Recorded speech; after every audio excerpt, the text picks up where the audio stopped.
Доброго всем дня! Сегодня у нас 23 октября 2023 года. Харьков. Я продолжаю свой видеодневник. Понедельник. У нас такая прекрасная погода. Видите, какое небо за моей спиной.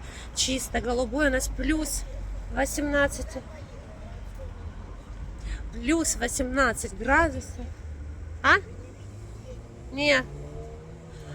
Меня спрашивают, едет ли трамвай. Мы стоим на трамвайной остановке, плюс 18 градусов, тепло, хорошо, солнышко.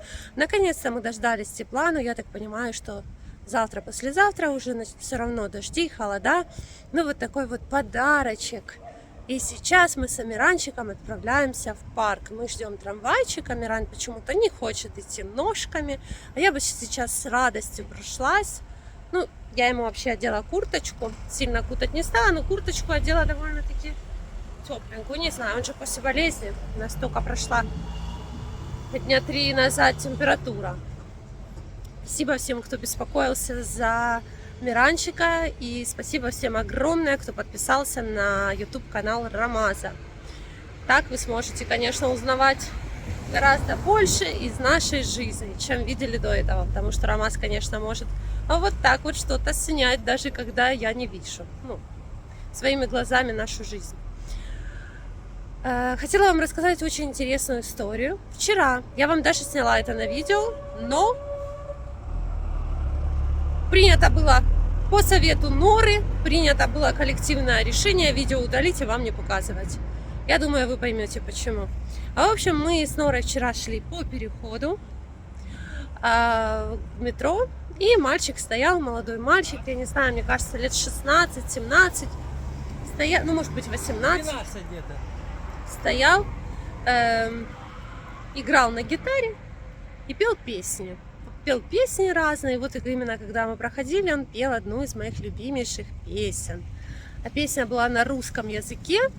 Люди собрались, бросали ему деньги, не возмутился никто. Вот знаете, когда кто-то там рассказывает какие-то истории, как за песни на русском языке людей хватают, я не знаю. Никто его не схватил, никто не возмутился, наоборот, люди бросали денежку. Я сняла это на видео и говорю, да, трамвай, только он в другую сторону едет, трамвай. А нам с тобой в другую сторону. Да, нам туда, а трамвай едет обратно. Да, мы ждем другого трамвайчика. Мы едем туда.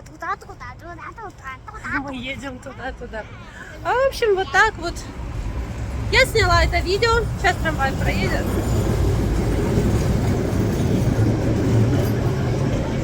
Я сняла этого мальчика и говорю, завтра выставлю у себя на ютубе, покажу. Еще одна из моих любимых песен. Так все здорово. Мальчик так хорошо играл и пел. И, в общем, Нора мне идет и говорит, не надо. У меня ребенок умный не по годам. Ей 13 лет, но она совершенно права.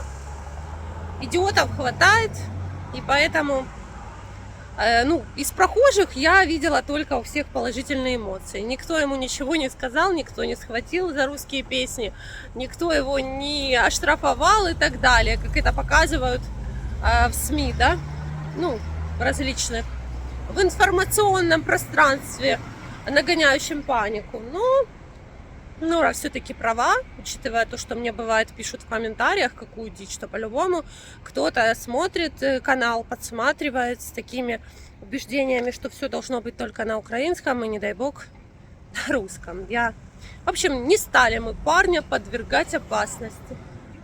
Нет! Меня спрашивает женщина, идет ли трамвай, идет. Я так понимаю, она далеко не видит, идет ли трамвай или не идет, а трамвай не идет. Так что у меня еще есть по поводу украинского языка. Сейчас вам еще расскажу. Я, по-моему, в субботу мы ехали с рынка с Рамазом трамваем, подъехали. Миран, не балуйся. И кто смотрел это видео, там я прочитала, что бескоштовный такая табличка висела, что в связи с военным положением бескоштовный проезд, бесплатный. В общем, я эту табличку перевела на русский язык, озвучила. Так как я знаю, что меня смотрят люди с разных стран. И один, я не знаю, это мужчина или женщина, написала, а для кого ти це переводиш? Українці і так всі знають українську. И там начали писать другие подписчики, что в мире-то существует много стран, где есть русскоязычные люди. И это не только допустим, Украина, Россия и Белоруссия, это еще другие страны, Казахстан, и в Германии проживают, да по всему миру есть русскоязычные. Когда-то вы мне написали, с каких уголков планеты вы смотрите мой канал. Я была поражена. И в основном это люди русскоязычные, ну то есть они знают русский язык, они не знают украинского языка, они знают там свои языки тех стран, в которых они пребывают, и знают, так как это, я так понимаю, люди из бывшего СССР вообще, поэтому они знают русский язык. Сколько было республик, и люди знали и свой язык, и русский, поэтому этот язык их объединял. И, естественно, это во-первых. Во-вторых, я озвучила для того, чтобы если кто-то будет смотреть, допустим, из иностранцев, которые не знают русский язык, у меня и такой есть процент, он маленький процент, но у меня есть, которые смотрят с субтитрами, чтобы субтитры перевели, ну как вот человек поймет, что написано на этой табличке в трамвае, да, на этом объявлении. Чтобы субтитры перевели правильно табличку, ее надо озвучить. И у меня с русского переводятся субтитры на английский, я так делаю. И, естественно, я озвучила на русском языке. И впредь, если вы меня смотрите, автор подобного комментария, я прошу вообще включать голову, прежде чем что-то писать. Потому что, Амиран, что ты сделал? Потому что вам кажется, на машинку, что все поголовно, вся планета должна знать украинский язык, да, и, ну, как это возможно? Это же невозможно. Люди же тоже должны как-то узнавать, если им интересно, посмотреть это видео. И тем более, что касаемо меня, русский язык для меня родной язык. Я уже об этом говорила неоднократно. Я прекрасно знаю украинский язык. Но я выросла в семье, которые разговаривали на русском языке. Мои родители разговаривают на русском языке. Мои бабушки разговаривали на русском языке.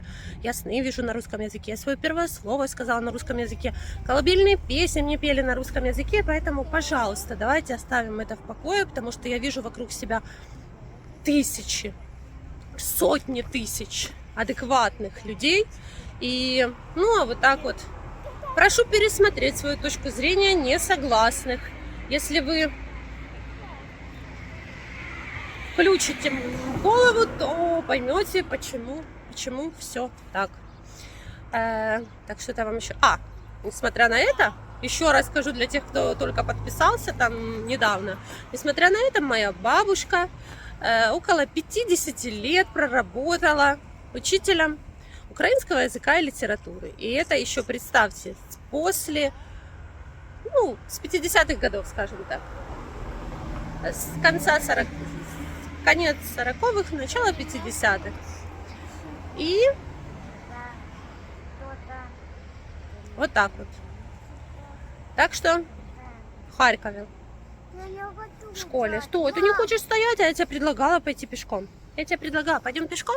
Нет, Будем ждать трамвай? я не могу так. Ты не можешь так долго ждать? Да. Не могу так долго. Друзья, я сейчас ставлю в это видео в конце. Да, идем. Я сейчас ставлю фотосессию Амирана, которую делала Валя, наша бабушка. Это мама Рамаза. Так что не забудьте поставить лайк и написать Вале какой-то хороший комментарий. Будет приятно. Сейчас я вставлю это видео сюда. И всем хорошего дня, хорошего настроения, мирного неба, крепкого здоровья. Помните, самое главное, что все войны заканчиваются миром.